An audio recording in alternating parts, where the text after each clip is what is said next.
Okay guys, we're back out here at the 1930 Buick pickup truck. By the numbers and everything, it was built in 1930. That also kind of helps explain the bed on the back of it. 27 and 37 really just didn't kind of jive, but in 1930, that was the year after the stock market had crashed, so of course you would want a few more gas credits. I bet car sales were really way down. They were really up in the 20s for Buick, but right after that stock market crash, that was hard on everybody. On the other side of the engine today, you look in there, big thing on top that looks like a horn, that's the horn. It's mounted to the intake there. You follow the intake down, carburetor's on the very bottom down there. Fuel pump would be in this hole down here, but I've got it pulled out and it's on the bench because we were getting no fuel past the fuel pump. So I'm going to go through that fuel pump, kind of show you what it looks like, a real simple device. Then we'll reinstall it and see if we can get this sucker to run. Okay guys, we made it to the bench with our fuel pump. We'll go over some basics here. Mechanical fuel pumps are very basic animals. They are normally camshaft driven. A rod will come out that goes between the camshaft and the fuel pump, and it will hit right here, thus pushing the plunger, and the plunger moves that screw up and down. Now on that portion of the fuel pump, in between the upper and lower, sits a rubber diaphragm.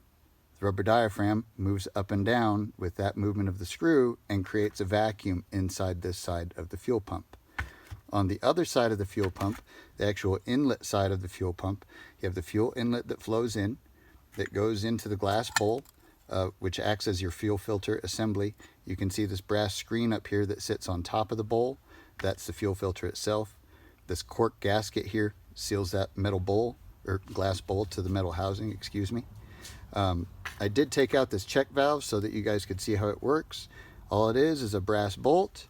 It has a spring, which, be careful because the springs like to get away from you, that sits on there, and then it uses one of these little plastic or fiber wafers that moves up and down, and with the movement of that rubber diaphragm allows fuel to only pass one way.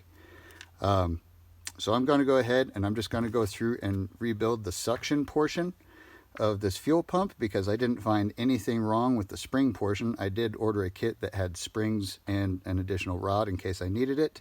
I ordered a ethanol friendly diaphragm. We're going to put this all back together, go install it on the vehicle, and see if we can get some life. Well, here we are back out at the 30. Fuel pump's installed. We got life. Give it some gas, big helper.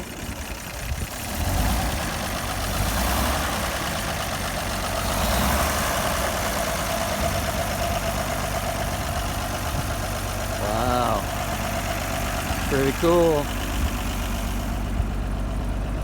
Pretty cool. 1930 Buick Pickup, alive again.